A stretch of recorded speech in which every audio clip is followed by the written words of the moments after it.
Hello दोस्तों, कैसे हैं आप सब। आशा है कि आप सब अच्छे ही होंगे। आज मैं आपके लिए एक नई कहानी टिटलागढ़ की एक रात लेकर आई हूँ। कहानी पसंद आए तो मेरे चैनल को सब्सक्राइब करना और वीडियो को लाइक करना ना भूलें। साथ ही साथ अगर आप चाहते हैं कि मैं भविष्य में भी आपके लिए ऐसी ही कहानियाँ लेकर आती रहूँ तो उनकी अपडेट्स पाने के लिए बेल आइकन को भी प्रेस कर दें। तो चलिए शुरू करते हैं। बात कई साल पुरानी है, जब मेरी नई नई नौकरी नागपुर में लगी थी। मैं एक सेल्समैन था और मुझे बहुत टूर करना पड़ता था। मार्च महीने के दिन थे, दोपहर का वक्त था और तेज गर्मी से मेरा बुरा हाल हुआ जा रहा था। बुरा हो इन इलेक्ट्रिसिटी डिपार्टमेंट वालों का, कमबख्तों ने उस दिन बिजली काट रखी थी। मेरा दिमाग बहुत खराब था। अचानक मेरे फोन की घंटी बजी। मेरा खराब मन और चिड़चिड़ा हो गया। एक तो उमस भरी गर्म हवाएं खिड़की से आकर हालत खराब किए जा रही थी और ऊपर से ढेर सारा काम। मार्च का महीना, टारगेट चेसिंग। एक सेल्समैन की जिंदगी कितनी बेकार हो सकती है, ये तो कोई मुझसे आकर पूछे। फोन की घंटी लगातार बज रही थी। मुझे पक्का विश्वास था कि ये जरूर मेरे बॉस का होगा, मुझे कोई ना कोई काम दे रहा होगा। खैर, बड़े ही अनमने मन से फोन उठाया और कहा, hello, this is Rajesh from safety products private limited.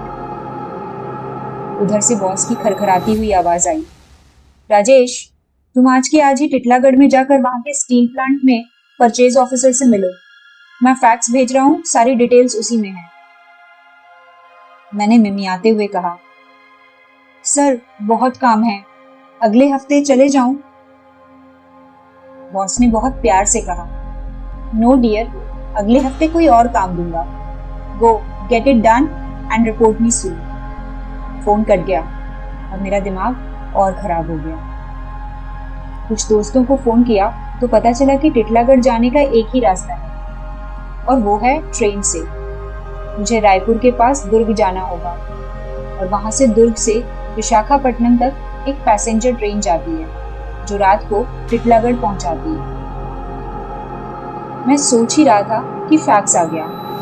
उसमें उस स्टील कंपनी की डिटेल्स थी और उस परचेज ऑफिसर की डिटेल्स दी गई थी और उस कंपनी की जरूरत की इंस्ट्रूमेंट्स की डिटेल्स भी दी गई थी। पढ़कर लगा कि ये तो 100% सेल्स है। मेरा टारगेट कुछ और पूरा हो जाता। खुशी की बात थी। मैंने जाने का फैसला कर लिया और समय देखा तो दोपहर के 12 बज रहे थे। रेलवे स्टेशन में फोन करके ट्रेन की बाबत पता किया तो एक ट्रेन थोड़ी देर बाद ही थी जो कि मुझे दुर्ग शाम 5 बजे तक पहुंचा सकती थी। फिर वहां से शाम को 7 बजे दूसरी गाड़ी, मतलब मुझे अभी ही निकलना होगा। यही सोचकर सारी पैकिंग कर ली। मैं स्टेशन निकल पड़ा। स्टेशन जाकर देखा तो इतनी भीड़ थी कि बस पूछो मत। लगता था कि सभी को बस कहीं ना कहीं हमेशा जाना ही होता है। स्टेशन में ही आकर पता चलता है कि हमारी जनसंख्या बढ़ती ही जा रही है।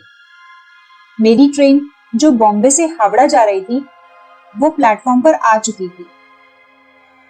टिकट लेकर बैठ गया। थोड़ी देर बाद टिकट कलेक्टर बाबू आए तो उन्हें खुशामद करके एक रिजर्वेशन की बर्थ ले ली और उस पर पसर कर सो गया, ये सोचकर कि क्या पता रात को नींद मिले या ना मिले। थोड़ी देर बाद ही किसी ने उठाया, बाबूजी, आपका स्टेशन आ गया। बाहर देखा तो दुर्ग स्टेशन का बोर्ड लगा हुआ था। खैर, बाहर आया, थोड़ी पूछताछ की तो पता चला कि दुर्ग विशाखापट्टनम पैसेंजर गाड़ी शाम 7 बजे निकलेगी। मैंने घड़ी देखी, करीब 1.5 घंटे का समय था। मैंने सोचा कि पता नहीं रात को वहां टिटलागढ़ में मुझे कुछ खाने को मिलेगा भी या नहीं। अभी ही कुछ खा पी लेता हूँ। स्टेशन के बाहर एक ढाबा था, उसी में बैठकर दाल रोटी खा ली और एक गिलास लस्सी पी ली। पेट भर गया था और रात के लिए एक टिफिन भी बनवा लिया। एक थम्स अप कोला की बोतल लेकर उसे आधा पी लिया और फिर उसमें रम मिला दिया। ये कॉकटेल सेल्समैन के पास हमेशा ही रहती है। अब मैं अगली यात्रा के लिए तैयार। टिटलागढ़ की टिकट लेकर प्लेटफॉर्म पर जाकर बैठा। ट्रेन को आने में समय था। सोचा एक किताब खरीद लूं। वहां बुक स्टॉल में देखा तो नई वाली मनोहर कहानियां थी और ब्रोम स्टोकर की ड्रैकुला थी। दोनों ले ली। उस वक्त ये दोनों ही किताबें बड़ी चलती थी। ड्रैकुला मैंने पढ़ी नहीं थी, लेकिन मेरे दोस्तों ने काफी तारीफ की थी, इसलिए इसे खरीद लिया। और हम सेल्समैन के लिए मनोहर कहानियां बहुत बड़ा टाइम पास हुआ करता था। खैर, थोड़ी देर में हर स्टेशन की तरह इस स्टेशन पर भी लोगों का सैलाब आ गया। चारों तरफ खाने पीने के ठेले और लोगों की भीड़। फिर धीमे धीमे चलती हुई ये पैसेंजर ट्रेन आई। ट्रेन के आते ही लोग टूट पड़े। जिसको जहां जगह मिली वहां सवार हो गया। मैं भी एक डिब्बे में घुस पड़ा और एक खिड़की की सीट हथिया ली। पूरी ट्रेन लोगों, मुर्गियां और बकरियां, खाने पीने की चीजों और अलग अलग तरह की आवाजों से भर गई। भारत की रेलगाड़ियां और उनका सफर कुछ ऐसा ही होता है। खैर, ट्रेन शुरू हुई और हर जगह रुकती हुई अपने मुकाम पर चल पड़ी। मैंने अपनी थम्स अप की बोतल से धीरे धीरे कोला प्लस सोमरस की चुस्कियां लेनी शुरू की और मनोहर कहानियों को पढ़ने के लिए निकाला। ये भूत प्रेत कथा विशेषांक था। मुझे इस तरह की कहानियां और फिल्में बड़ी पसंद आती थी। कुछ कहानियां पढ़ने के बाद देखा तो रात हो चली थी। ट्रेन पता नहीं कहां रुकी थी। बहुत से मुसाफिर ऊँघ रहे थे। कुछ तो सो ही गए थे, कुछ बातों में मशगूल थे। मैंने घड़ी देखी। रात के करीब 10 बज गए थे। मैंने बैग में से अपना टिफिन निकाला और खाना शुरू कर दिया। ये टिफिन मैंने दुर्ग में ढाबा से बंधवा लिया था। खाने के बाद फिर धीरे धीरे चुस्की लेते हुए मैंने अब ड्रैकुला किताब पढ़नी शुरू की। ये एक जबरदस्त नॉवेल था। बहुत देर तक पढ़ने के बाद मैंने देखा घड़ी में रात के 1:30 बज रहे थे। मेरा स्टेशन अब आने ही वाला था। आसपास के मुसाफिरों से पूछा तो पता चला कि ट्रेन थोड़ी लेट है और करीब 2 बजे तक पहुंचेगी। मैंने अब अपना बैग बंद कर दिया और इंतजार करने लगा उस स्टेशन का जहां मैं पहली बार जा रहा था, और नाम से ही ये कुछ अजीब सा एहसास दे रहा था। टिटलागढ़, भला ये भी कोई नाम हुआ? खैर, अपने देश में तो ऐसे ही नाम मिलेंगे, गांवों के और शहरों के। करीब 2:15 पर मेरा स्टेशन आया। मैं उतरा और चारों तरफ देखा। एक अजीब सा सन्नाटा था। कुछ लोग मेरे साथ उतरे और बाहर की ओर चल दिए। मैंने सोचा अब किसी होटल में जाकर रात काट लेता हूँ और सुबह स्टील प्लांट में जाकर काम पूरा कर लूंगा। स्टेशन में एक टीटी देखा तो उससे पूछा कि यहाँ कोई होटल है क्या आसपास? उसने हंसते हुए कहा, साहेब, ये छोटी सी जगह है, यहाँ कौन सा होटल मिलेगा? आप तो यहीं वेटिंग रूम में रात गुजार लो, कल जहां जाना हो वहां चले जाएं। मैंने सोचा वेटिंग रूम में रात गुजारने से तो बेहतर है कि मैं एक कोशिश कर ही लूं होटल ढूंढने की। रात भर नींद आ जाए तो दूसरे दिन का काम कुछ बेहतर होता है। मैं स्टेशन के बाहर पहुंचा। देखा तो मरघट जैसा सन्नाटा। दिन का गर्मी का मौसम अब कुछ सर्द लग रहा था। कुछ तेज हवा भी रह रहकर बह जाती थी। कहीं कोई दिख नहीं रहा था। उस निम अंधेरे में एक छोटा सा लाइट था, लैंप पोस्ट का, जो एक बीमार सी पीली रोशनी बिखेर रहा था। मैंने कुछ दूर देखने की कोशिश की। थोड़ी दूर पर मुझे अचानक एक तांगा वाला नजर आया। मैं दौड़कर उसके पास पहुंचा। वो एक बहुत पुराना तांगा था। एक मरियल सा घोड़ा बंधा हुआ था उसके साथ, जो कि हिल भी नहीं रहा था। और तांगे वाला पूरी तरह से एक कंबल में बंद होकर मूर्ति की तरह बैठा था। मुझे इस पूरे माहौल में काउंट ड्रैकुला की याद आई। उसने भी कहानी की नायिका को लेने के लिए कुछ ऐसा ही तांगा भेजा। एक सिहरन सी दौड़ गई मेरी रीढ़ की हड्डी में। मैंने जोर लगाकर उस तांगे वाले से पूछा, भैया, अगर आसपास कोई होटल हो तो मुझे पहुंचा दोगे क्या? तांगे वाले ने अपने चेहरे से कंबल हटाया। वो एक अजीब सा चेहरा था, या यूं कहूं कि उसका चेहरा कुछ सफेद सा था, या फिर शायद वो उसकी दाढ़ी की वजह से, पता नहीं। पर मैं असहज हुई उसे देखकर। मुझे एक अजीब सी गंध आने लगी।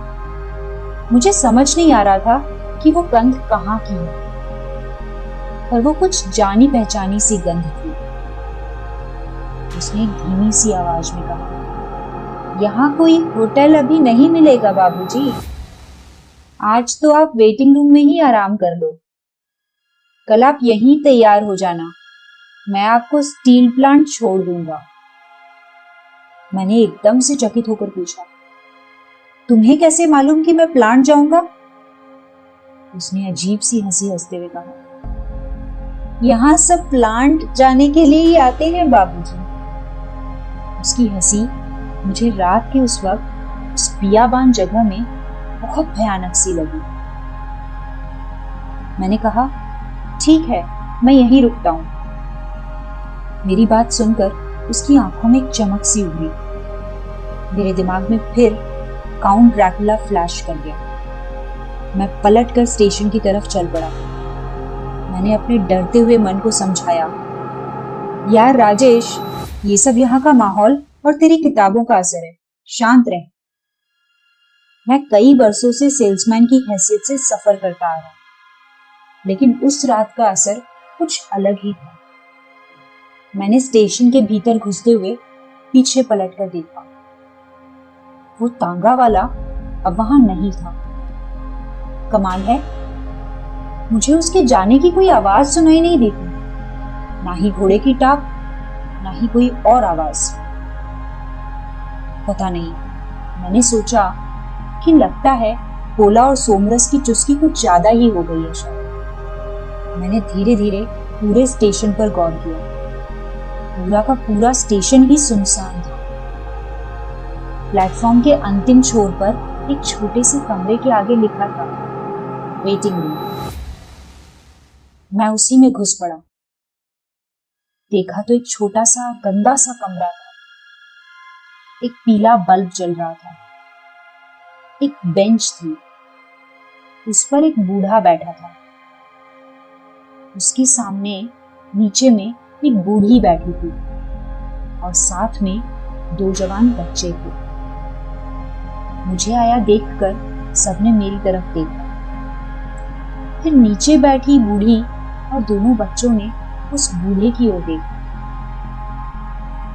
उस बूढ़े ने उनसे धीमी आवाज में कुछ कहा और फिर मुझे पुकारा, आओ बाबूजी, आइए, यहाँ बैठिए। मैं बहुत अच्छा सा महसूस नहीं कर रहा था। कुछ अजीब सी बात थी जो मुझे उस वक्त डिस्टर्ब कर रही थी, लेकिन क्या, ये समझ नहीं आ रहा। मैंने सोचा, बस राजेश यार, कुछ घंटों की बात है, यहाँ इस वेटिंग रूम में गुजार कर कल अपना काम खत्म करके वापस चलते हैं। मैं उस बूढ़े की ओर बढ़ा और बेंच पर बैठ गया। मुझे फिर से वही अजीब सी गंध आने लगी। मैंने याद करने की कोशिश की कि वो गंध कहाँ की है, पर कुछ याद नहीं आया।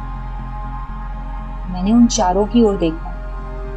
चारों कंबल से अपने आप को ओढ़े हुए थे। किसी का भी चेहरा उस कम रोशनी में दिख नहीं रहा था।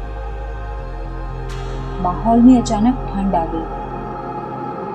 मैं सोच भी रहा था, मार्च महीने में ठंड? मैंने उस बूढ़े से पूछा, यहाँ का मौसम कुछ अजीब नहीं है?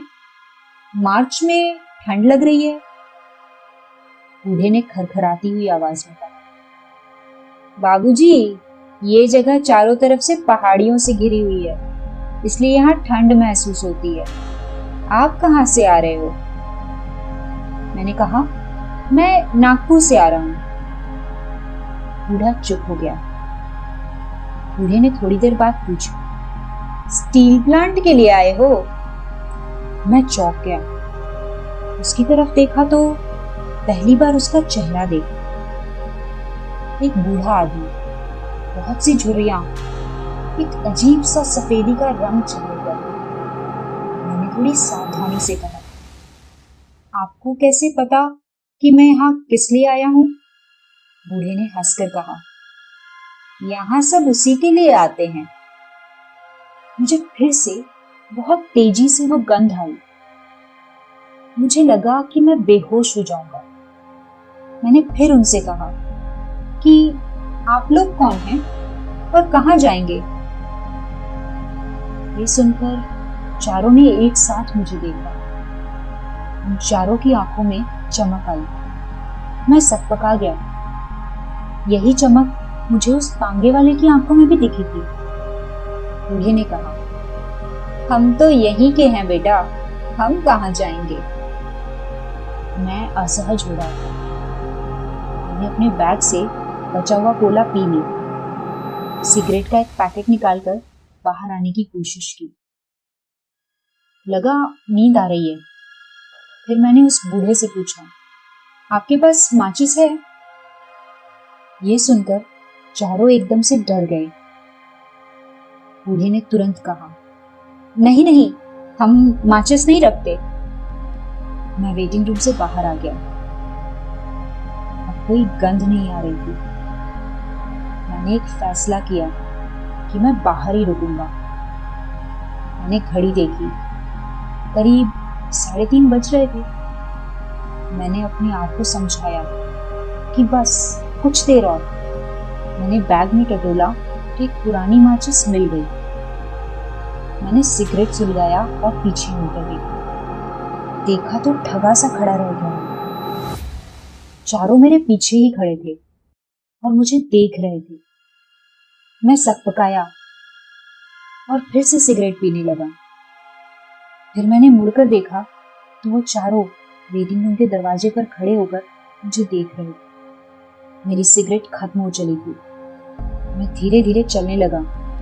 फिर मैंने दूसरी सिगरेट सुलगाई और फिर देखा तो उन चारों की आंखों में एक अजीब सी चमक आ गई थी। मुझे कुछ समझ नहीं आ रहा था। नींद के भी झोंके आ ही रहे थे। मेरी आंखें भी रह रहकर मूंझ जाती थी। अचानक किसी ने मेरी बाह पकड़कर खींचा और चिल्लाया, मरना है क्या? मैंने देखा तो एक ट्रेन आ रही थी और मैं प्लेटफॉर्म के किनारे पर थी। अचानक ही ऐसा लगा कि बूढ़ा मेरे पास खड़ा है और मुझे धक्का देना चाहता है। मैंने घबरा कर देखा तो स्टेशन मास्टर था। उसने कहा कि बेंच पर जाकर सो जाओ। मैंने वही फैसला किया। स्टेशन पर एक बेंच थी, उस पर जाकर लेटा और सोने की कोशिश करने लगा। अब मुझे डर भी लग रहा था। अचानक करवट बदली तो देखा वही बूढ़ा पास में खड़ा था। मैं उठकर बैठ गया। मैंने कहा, क्या बात है, क्या चाहते हो? मुझे लगने लगा था कि वो चोरों की टोली है जो मेरे बैग छीनना चाहते हैं। उस बूढ़े ने कहा, यहां मत सो बेटा, वहां वेटिंग रूम में सो जाओ। मैंने कहा, मैं यहीं सो जाऊंगा और अगर तुम यहां से नहीं गए तो मैं स्टेशन मास्टर के पास तुम्हारी शिकायत करूंगा। ये सुनकर वो मुस्कुराया और उसकी मुस्कुराहट ने मेरी रीढ़ की हड्डी में कपकपी पहुंचा दी। वो एक सर्द मुस्कुराहट थी। मुझे वो गंध फिर आने लगी। वो चला गया। उसके जाते ही मैं गहरी नींद में चला गया। कुछ देर बाद किसी गाड़ी की आवाज ने मुझे उठा दिया। देखा तो सुबह हो चुकी थी। रात के बारे में सोचा तो हंसी आ गई। मैंने अपने आप से कहा कि मैं खामखा डर रहा था। लगता था मुझ पर किताबों का असर हो गया था। मैंने समय देखा, सुबह के 7 बज रहे थे। सोचा कि यही वेटिंग रूम में तैयार हो जाता और फिर स्टील प्लांट जाकर शाम की गाड़ी से वापस चले जाऊंगा। एक दिन के होटल के पैसे भी बच जाएंगे और इस भुतहा जगह से पीछा भी छूट जाएगा। वापस वेटिंग रूम में गया। देखा तो बहुत से लोगों से भरी हुई थी। कुछ अच्छा लगा, पहली बार इतनी भीड़ को देखकर। उस बूढ़े को ढूंढने की इच्छा हुई, लेकिन वो वहां नहीं था। मैं तैयार हुआ, बाहर निकला, सोचा चाय और नाश्ता करके सीधा प्लांट चला जाऊंगा। चाय की दुकान पर जाकर चाय वाले से चाय के लेगा। इतने में पीछे से आवाज आई, हमें चाय नहीं पिलाओगे बाबूजी?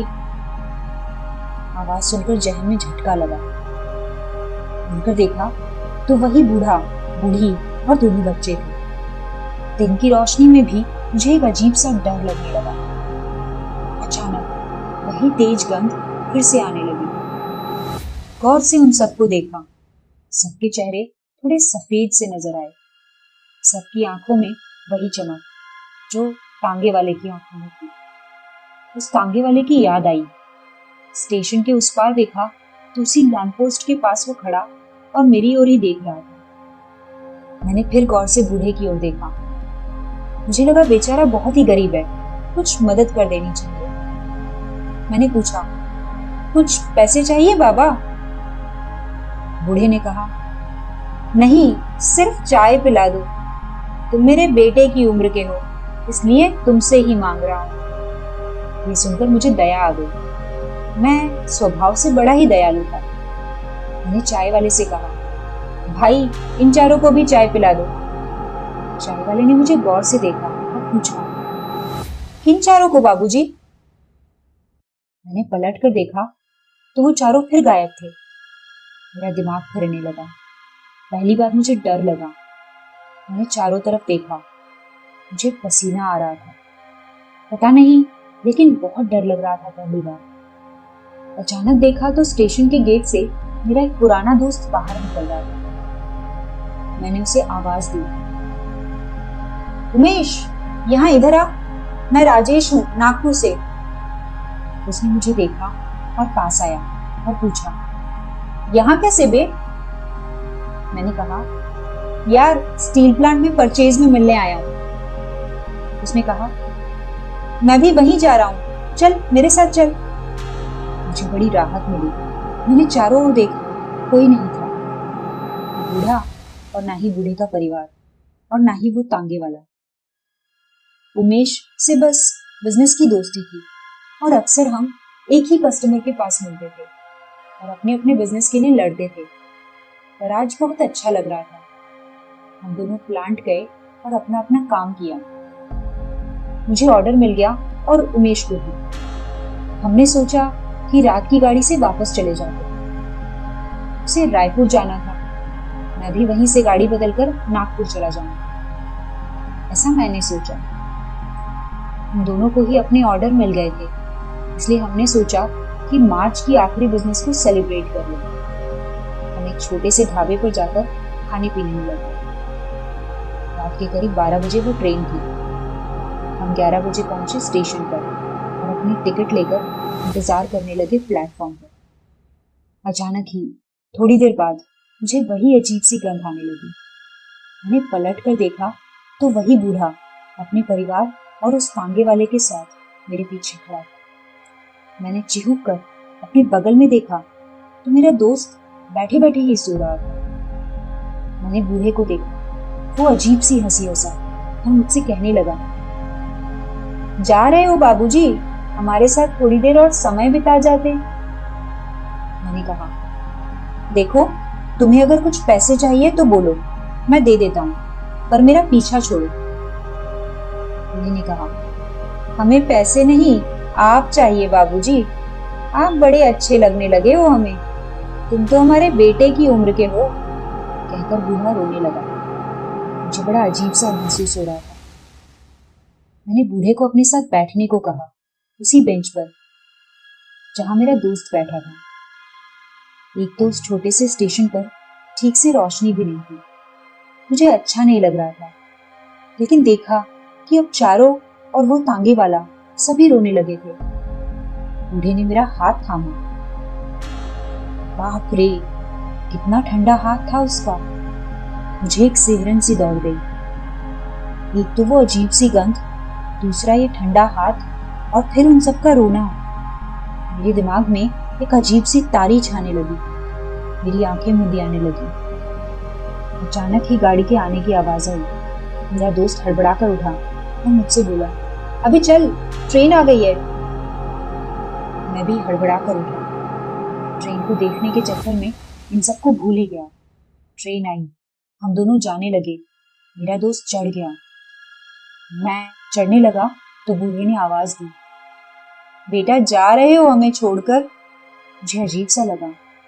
मैंने कुछ सोचा और फिर जबरदस्ती बूढ़े के हाथ में कुछ रुपए रखे और झुककर बूढ़े के पैर को छूना चाहा। उन दिनों में हर उम्रदराज व्यक्ति के पैर छू लिया था। देखा तो बूढ़ा मुड़ गया था। उसके पैर उल्टी दिशा में थे। मैं सर उठाकर कहने लगा, बाबा पैर तो छूने दो। देखा तो उनका चेहरा मेरी तरफ ही था। फिर नीचे देखा तो पैर उल्टी तरफ थे। मुझे एक गहरा झटका लगा। मैं जोर से चिल्लाया और बेहोश हो गई। थोड़ी देर बाद किसी ने मेरे चेहरे पर पानी डाला। आंखें खुली, देखा तो मेरा दोस्त उमेश था। मैं गाड़ी में लेटा था और गाड़ी चल रही थी। उमेश ने कहा, साले ज्यादा पीता क्यों है जब संभलती नहीं है? मैंने अटक अटक कर कहा, भूत। वो हंसने लगा, भूत? अबे इस दुनिया में भूत कहाँ होते हैं? ये सब बेकार की बातें हैं। तू सो जा। मैं खुद सो गया या फिर बेहोश हो गया। बहुत जोर जोर की आवाजें आ रही थी। बड़ी मुश्किल से मैंने अपनी आंखें खोली। देखा तो कोई स्टेशन था। उमेश पहले ही उठ गया था। उसने मुझे देखकर कहा, उठ जा राजेश, सुबह हो गई। मैंने पूछा, यार कौन सा स्टेशन है? उसने कहा, रायपुर है, मैं उतर रहा हूँ, तू यहीं से दूसरी गाड़ी ले ले नागपुर के लिए। चल तुझे बैठा देता हूँ। हम दूसरे प्लेटफॉर्म पर पहुंचे। वहां एक गाड़ी थी जो नागपुर जा रही थी। उमेश जाकर टिकट, अखबार और चाय ले आया। मेरी हालत कुछ ठीक नहीं थी। कल का ही असर था। उमेश ने टीटी से बात करके एक जगह दिलवा दी। मैं अपनी सीट पर बैठ गया। उमेश चला गया। मैंने चाय पी और अखबार खोला। तीसरे पेज पर एक खबर पर मेरी निगाह रुक गई। मेरी सांस अटक कर रह गई। उस खबर में उस बूढ़े का परिवार और उस तांगे वाले का फोटो साथ था। जल्दी जल्दी खबर पढ़ी तो सामने रह गया। वो पूरा परिवार उस तांगे वाले के साथ टिटलागढ़ के पास एक एक्सीडेंट में 2 दिन पहले ही मारे जा चुके। सबकी लाशें मिल गई थी, लेकिन उसके तीसरे बेटे की लाश अब तक नहीं मिली थी। तस्वीर गौर से देखी तो उसके बेटे का भी एक फोटो दिया हुआ था, जिसकी लाश अब तक नहीं मिली थी। उसका चेहरा मुझसे मिलता था। मैं सिहर कर रह गया। मैं पत्थर सा बनकर रह गया। तो क्या मैंने शापित आत्माओं के साथ टिटलागढ़ की रात काटी थी? मुझे अब सब कुछ समझ में आ रहा था। वो तेज गंध शमशान में जल रही लाशों की होती है, जो उस वक्त मुझे आ रही थी। वो सफेद चेहरे लाशों के होते हैं और वो चमकीली आंखें भूतों की होती है। और भारत में ये कहा जाता है कि भूतों के पैर उल्टी दिशा में होते हैं। अब सब कुछ समझ आ रहा था और मैं तेजी से डर के मारे कांप रहा था। ट्रेन तेजी से भाग रही थी और मैं कांप रहा था। मेरी हालत देखकर किसी ने पानी पिलाया। मेरी दिमागी हालत खराब हो गई थी। थोड़ी देर बाद एक भिखारी भीख मांगने आया अपने साथियों के साथ। मैंने यूं ही नजर डाली तो देखा वही बूढ़ा अपने परिवार और तांगे वाले के साथ था। मुझे देखकर उसकी आंखें चमक रही थी। मैं फिर बेहोश हो गया। दोस्तों, आपको ये कहानी कैसी लगी कमेंट सेक्शन में जरूर बताइएगा। साथ ही साथ अगर कहानी पसंद आ रही हो तो इसे जितना हो सके उतना शेयर कीजिएगा, ताकि आपके साथ साथ और लोग भी इस कहानी का मजा ले सकें।